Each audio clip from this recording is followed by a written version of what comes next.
My son stood in my living room on a Tuesday afternoon in March and told me he had sold my house.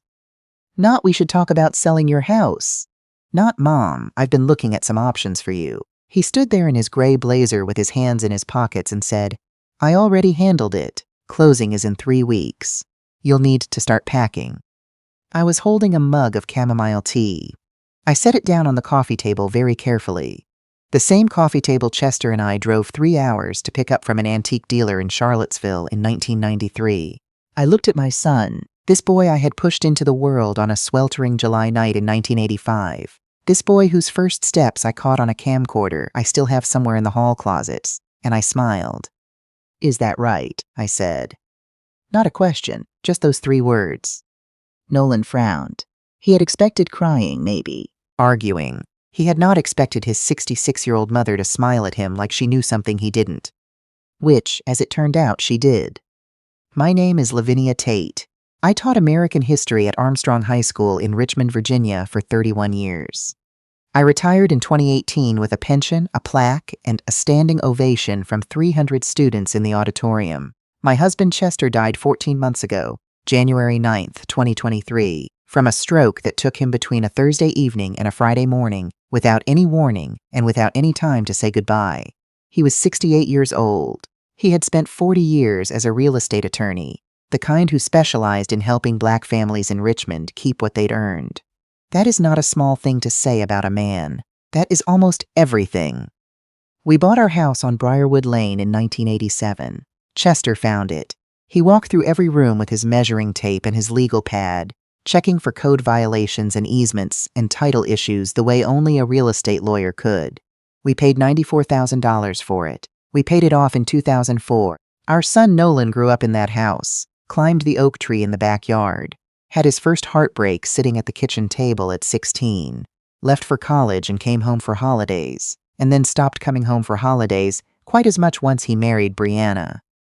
I always tried to like Brianna. She was pretty and quick, and she made Nolan laugh, which counted for something. But there was a was quality to her I could never quite name until I watched her stand behind my son while he tried to take my home. And then the word came to me, acquisitive. She wanted things, nice things, and she did not particularly concern herself with how she got them. But that came later. Let me tell you about the Tuesday afternoon first. Nolan sat down on my couch like he owned it, which he was apparently about to claim he did. Mom, look, you can't keep this place up by yourself. The roof needs work. The HVAC is original. You're 66 years old and you're living alone in a 4-bedroom house. It doesn't make sense. Chester's office is in the 4th bedroom, I said. Chester is gone. He said it without cruelty. That almost made it worse. He pulled out his phone and showed me a website. Brookside Senior Living in Short Pump. 1-bedroom units starting at $3,400 to $400 a month. Meal plan available. Fitness center. Social programming for active seniors. I looked at the photographs on the screen. Smiling people doing chair yoga by a window. How much did you sell my house for? I asked. He shifted in his seat. Market's good right now. We got $480,000. The house Chester and I had saved for 11 years to buy. The house where I had nursed Nolan through chickenpox and sat up waiting for him when he missed curfew at 17. $480,000 that Nolan had apparently already promised to someone. How long have you been planning this? I said. Mom, I'm trying to help you. Nolan, I used the voice I had used for 3 decades with students who hadn't done the reading. How long? He stood up. The paperwork is filed. I had it all drawn up legally. You just need to cooperate with the timeline. 3 weeks is plenty of time. I'll hire movers. Then he said he had to get back to the office and walked out of my house. I sat in my living room for a long time after I heard his car back out of the driveway. I looked at the fireplace Chester had restored by hand in the winter of 2009. I looked at the photographs on the mantle, our wedding, 1983. Nolan at his high school graduation. Chester and me at the Grand Canyon the summer we finally took that trip we'd been promising ourselves since 1998. I looked at all of it and I thought, Chester, what did you do to protect me? Because Chester had done something. I just needed to remember exactly what. I went to his desk. Chester kept meticulous files. 40 years as a real estate attorney will do that to a person. Every document labeled, every folder dated. I found what I was looking for in the third drawer, in a manila folder marked Tate Family Trust, Ecuted 2020. I sat down in Chester's chair and read every page. In October of 2020, Chester had transferred ownership of our home at 4419 Briarwood Lane into the Tate Family Trust. He'd done it quietly, without making a production of it, and at the time I hadn't thought much of it. He was a real estate attorney. He created trust for clients all the time. He'd said something about protecting our assets, about making sure probate wouldn't complicate things for me if something happened to him. I'd signed where he told me to sign and gone back to grading papers. What I understood now, reading the full document in his chair, I was the sole trustee. Chester had made certain of that. Our son Nolan was listed as a beneficiary, upon my death, not before. No one could sell, transfer, or encumber this property without my signature as trustee. Not a buyer, not a real estate attorney, not our son. Whatever Nolan had filed, he had no authority to file it. I picked up the phone and called Felix Garner. Felix had been Chester's law partner for 22 years. He gave the eulogy at Chester's funeral, stood at that podium in his dark suit, and spoke about a man who believed that property ownership was the foundation of generational wealth, and that too many black families in this country had that foundation taken from them by people who simply knew the law better than they did. Chester had spent his career closing that gap. Felix had worked beside him for more than 2 decades. He answered on the second ring. Lavinia. His voice was warm and careful at the same time, the way it had been since January. Everything all right? My son just told me he sold my house, I said. A pause. Tell me everything, he said. I told him. When I finished, he asked me to read him the trust document details over the phone. I did. Then he said, "He cannot sell that house, Lavinia. The trust is valid and properly recorded with the city of Richmond. No deed transfer can occur without your signature as trustee. Whatever he filed, if he filed anything, it either won't hold or he misrepresented your authorization to the buyer. Or he forged something," I said. A longer pause this time. "I'm going to check the city land records tonight," Felix said. "And Lavinia, do not sign anything Nolan brings you. Do not let anyone into that house without calling me first. Chester would not have left you unprotected."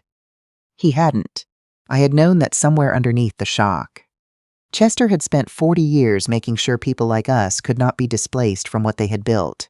He would not have left his own wife exposed. I thanked Felix and hung up. Then I did something that felt strange and necessary. I opened Instagram. Nolan posted rarely, but Brianna posted constantly. I scrolled back through her account, going on 5 months. What I found was a catalog of a life I had not known they were living.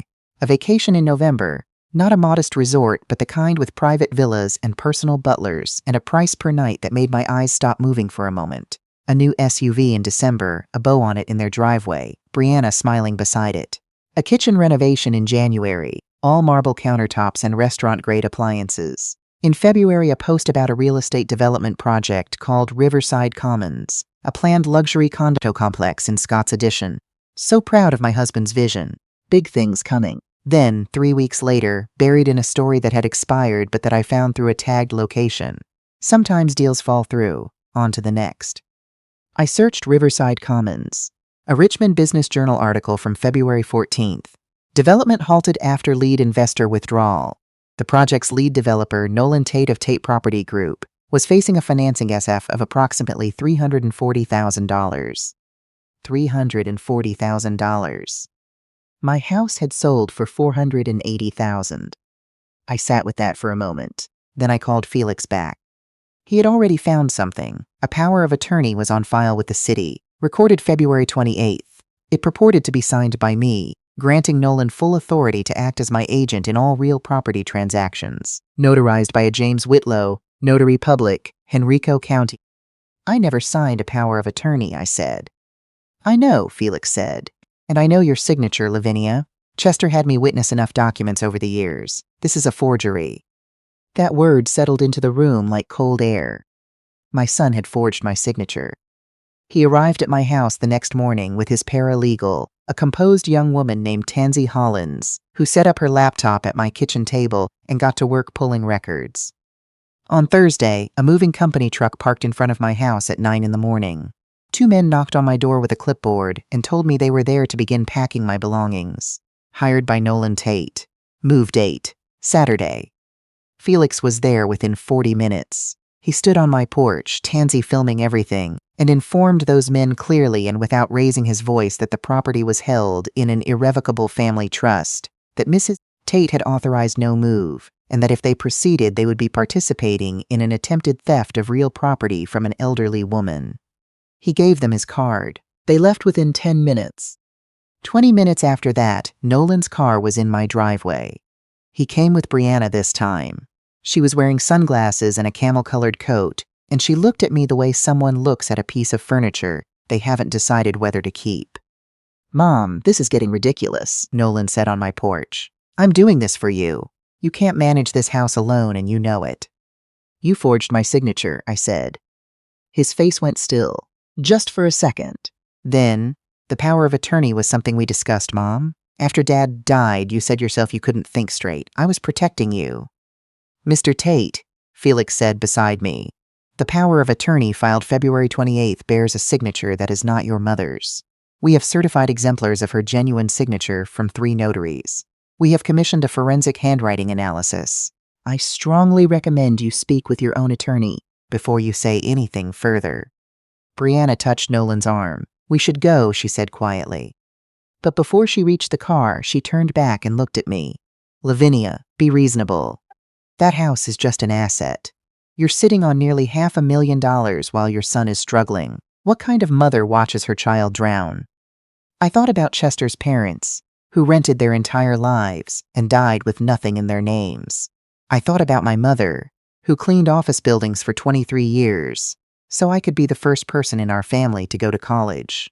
I thought about what Chester had told me once, quietly, in this kitchen. The first thing they always take is the land. "The kind who doesn't let him pull her under with him," I said. Brianna didn't have an answer for that. They left. 2 days later, a process server came to my door. Nolan had filed a petition for conservatorship in the Richmond Circuit Court, claiming I was cognitively impaired and unable to manage my own affairs. The petition stated I had shown signs of confusion, memory lapses, and poor financial judgment since Chester's death. It was scheduled for a hearing in 4 weeks. Felix read it standing in my hallway, and his jaw got tighter with each page. "He's trying to force your cooperation," he said. "If a conservator is appointed, he controls your assets legally." He looked up at me. "Are you prepared to fight this?" I thought about 31 years of standing in front of rooms full of teenagers who thought history was something that happened to other people, and convincing them otherwise. I thought about Chester saying, "Tough love is still love, baby. Sometimes the hardest thing is letting someone stand in the fire they built." "Schedule the cognitive evaluation," I said. "Get the forensic accountant. Call my doctor." What followed was the most thorough documentation of my own competence I had ever assembled. My physician, Dr. Camille Owusu, who had known me for 16 years and was one of the finest internists in Richmond, administered a full neuropsychological screening. I scored at the top of the normal range on every assessment. She wrote a 4-page letter for the court. Felix brought in a certified forensic accountant who spent 2 days with my financial records. My pension, my IRA, my savings accounts, everything properly managed, every bill paid, every tax filed on time. He sat across my dining room table and said, "Mrs. Tate, your financial management is textbook. The only financial irregularity I see connected to this household involves your son." And then there was the handwriting report. The document examiner Felix retained, a woman with 30 years of experience providing expert testimony in state courts, submitted her findings 10 days before the hearing. The power of attorney signature showed clear evidence of simulated writing. Incorrect letter formation, inconsistent pen pressure, unnatural hesitation marks consistent with copying rather than natural production. In her professional assessment, the signature had been traced or closely copied from another document bearing my authentic signature. My son had found something with my name on it, and he had copied it by hand onto a form that would give him control of my home. The night before the hearing, I walked down to Winona Presley's house. Winona had lived 3 houses down on Briarwood Lane for 23 years. She was 72, a retired oncology nurse, and she had a particular gift for sitting with difficult things without trying to make them smaller than they were. We sat on her back porch with decaf coffee, and she let me talk until I was empty. I keep thinking about when he was 8, I told her. He fell off his bike in the driveway and he cried so hard I could hear it from the kitchen. I ran out there and held him in the driveway for I don't know how long. I looked at my hands around the mug. That little boy is still in there somewhere. Winona was quiet for a moment. He might be, she said. But right now, what's standing in front of you is not that little boy, and protecting yourself is not the same thing as giving up on him. She was right. Chester would have said the same, probably with less poetry and more case law citations. The hearing took place on a Wednesday morning in April, in a courtroom in downtown Richmond.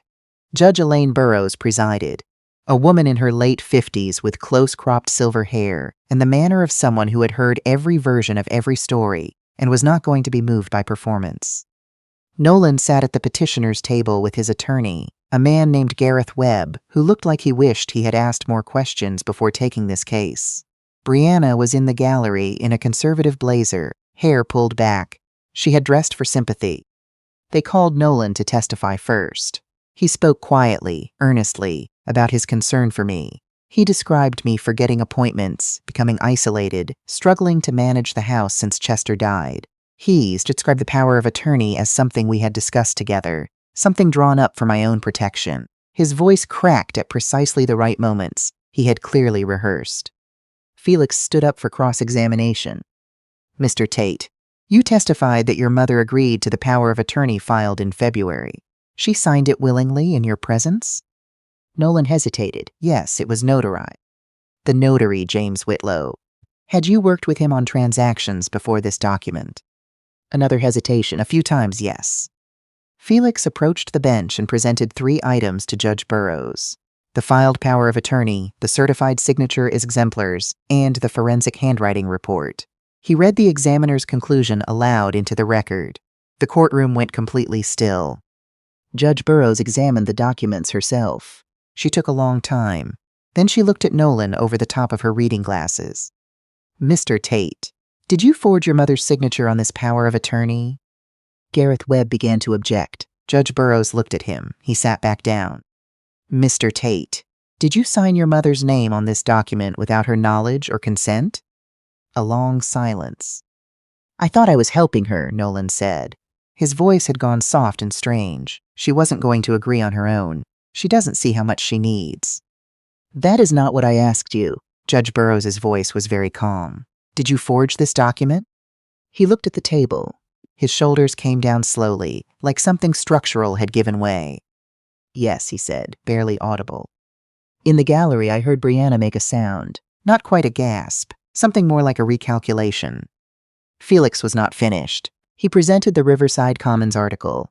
He walked through the evidence of Nolan's financial exposure, the investor withdrawal, the financing gap, the personal loans in the months preceding his visit to my house. He laid it out plainly. A man in serious financial difficulty who had decided the fastest solution was to liquidate his mother's most valuable asset, who had forged her signature when he understood she would not cooperate, who had then filed a fraudulent competency petition to eliminate her ability to resist. Judge Burrows denied the conservatorship petition.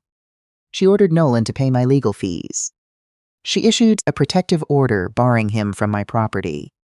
And then she said, looking directly at him, that she was referring the matter to the Henrico Commonwealth's attorney's office for investigation into document fraud and elder financial exploitation under Virginia Code, both of which carried felony classifications. Gareth Webb leaned over and spoke quietly to Nolan. Whatever he said made the color leave Nolan's face entirely. In the gallery, Brianna stood up. She picked up her purse. She smoothed the front of her blazer. She walked out. She did not look at my son. I want to be clear that I had not wished anything bad on Brianna, but there was a particular quality to that moment. Watching the woman who had asked me what kind of mother lets her child drown walk out of that courtroom before proceedings were even adjourned. That was its own kind of answer to its own kind of question. Felix took my arm as we walked out into the April sun. The trees along Broad Street were just beginning to leaf out. That particular tender green Richmond gets in spring, that Chester always said looked like the city deciding to forgive itself for winter. You did it, Felix said. Chester did it, I said. He spent 40 years watching families lose their land to people who knew the law better than they did. Then he made sure his own family couldn't be one of them. I looked up at those new green trees. He was teaching me the whole time. I just didn't know what the lesson was for. On the courthouse steps, I heard Nolan say my name. I turned around. He was alone now. Gareth Webb had gone ahead. Brianna was already gone, and my son was standing on the steps with his tie loosened and his eyes red, and he looked exactly like the boy in the driveway. Just for a moment. Mom, I'm sorry. I didn't know how to ask you for help. I didn't know what else to do. Please don't let this go any further. Please. I stood there and let the words come all the way in before I answered. I know you needed help, I said, and I would have found a way to help you. You know that. But you chose to take instead of ask. And when I said no, you tried to have me declared incompetent, so my no wouldn't count anymore. My voice was steady, which surprised me a little. I love you, Nolan. I will always love you. But I can't protect you from what you chose to do. So that's it. You're just going to let them. I'm going to let the law do what the law does, I said. Just like your father spent 40 years doing. I walked to Felix's car. I did not look back. That was 6 months ago. Nolan accepted a plea agreement in September.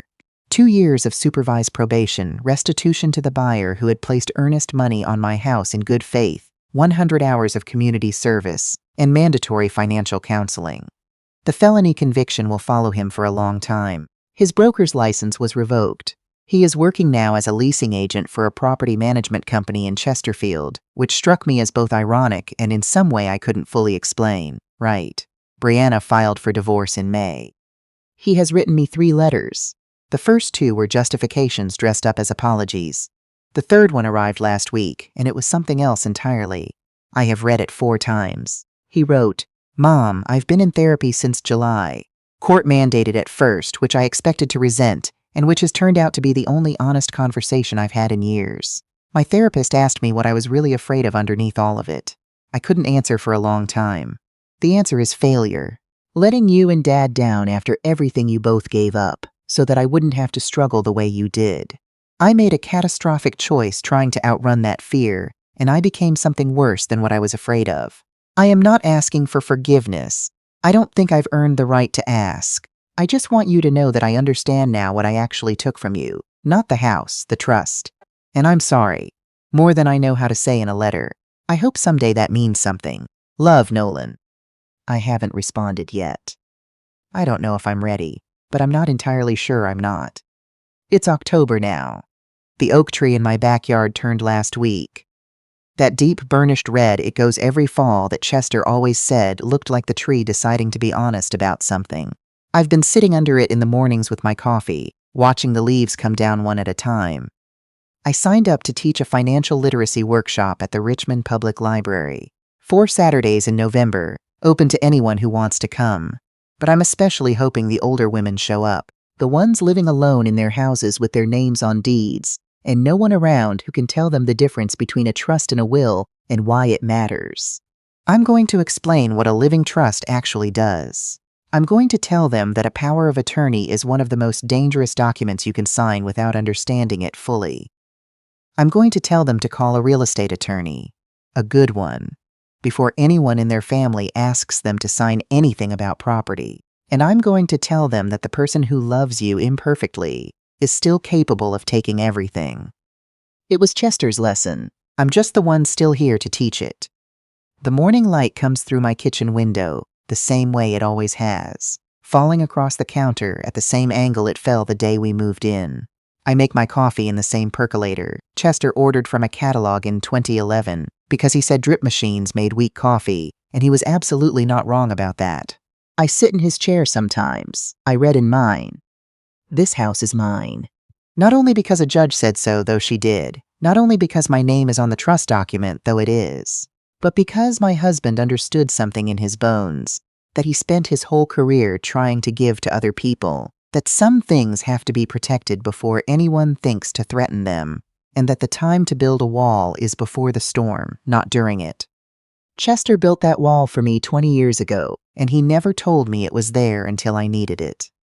I am 66 years old. I have buried my husband and faced down my son and stood in a courthouse and told the truth out loud. I planted new tulip bulbs along the fence last weekend, the kind that come up red in April. The color Chester always said looked like the neighborhood waking up. I am still here.